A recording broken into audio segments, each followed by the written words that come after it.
Hey, howdy, hey, how is everybody doing? And welcome back to Disney Daily. Monsters, Inc. was one of the greatest movies to hit the theaters in 2001. What a concept. A highly advanced society made of monsters of every shape, size, and color. They go about their days just like us humans, such as reporting to jobs, attending to families, and eating at popular sushi spots in town. Not to mention the adorable little girl Boo really stole our hearts.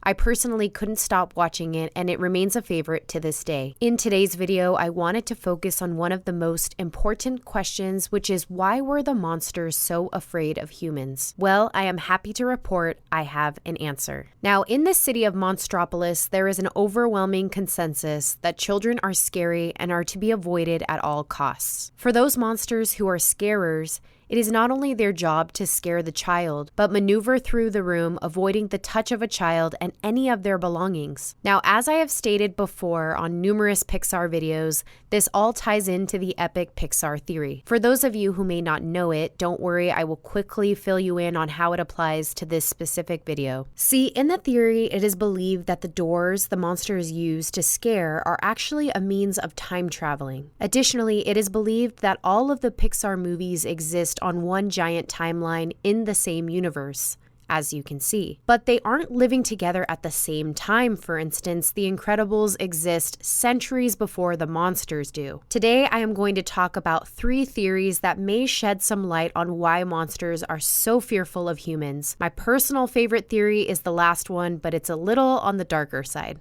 Now, to put all 3 of these theories into context, they all occur before Mike and Sulley were ever born. I believe that the very first time-traveling door was constructed by some of the earliest monsters way before the company Monsters, Inc. even existed. These monsters were the most intelligent of their species, some scientists, and some even engineers. There was a period of time that these monsters were very curious and experimental and wanted to explore what life looked like before them. As I believe the story goes, the early monsters made their very first door and knew they must walk through it and find out what was waiting for them on the other side. However, they were very hesitant and fearful of what they might come into contact with. The monsters all looked around at each other, wondering if they had done it, if they had in fact invented a way to travel to the past. And here is where I will insert theory number 1, which basically suggests that the monsters' door brought them back to the era of the 1950s, during the time The Incredibles existed. The time of the superhuman. They could fly, use force fields, had super speed,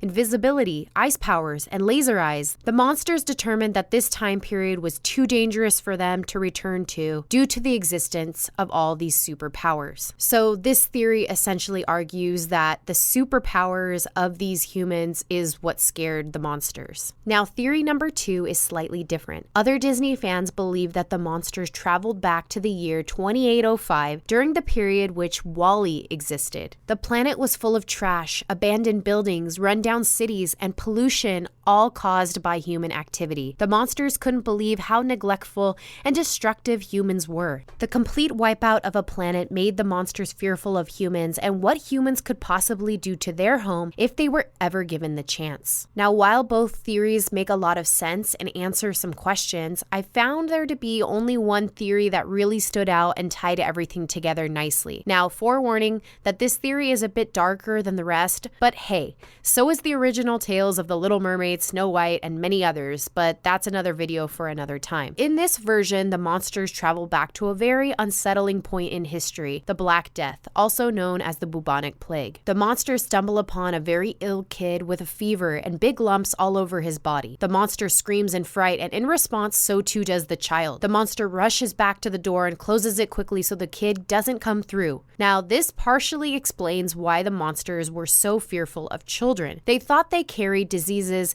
and they could make them very, very sick. So, when the monsters returned and shared what they encountered, all monsters were not just afraid, but believed that human children were highly toxic, the most notable scene being the frantic and over-the-top disinfectant scene otherwise known as 2319. Remember in Monsters, Inc. when soft-spoken George Sanderson comes back from scaring and he is seen with a child's sock on his back. Everyone panics. They scream out a code called 2319. The CDA is brought in, who come busting in through the windows. The CDA then proceeds to scrub, wash, and shave all of his hair off. Now, why exactly do you think all of this was needed? Well, if we take into account the Black Death theory, it all makes sense. Now, think back to your high school history class. Do you remember how the disease spread? The answer is fleas. The procedure 2319 was done to get rid of any fleas believed to be attached to the monster's fur. The earliest monsters who had visited that sick child's bedroom years and years and years ago ended up bringing back the fleas and became very ill. Now, because the monsters have super antibodies, they were able to at least fight it off. But since then, any contact with children or their belongings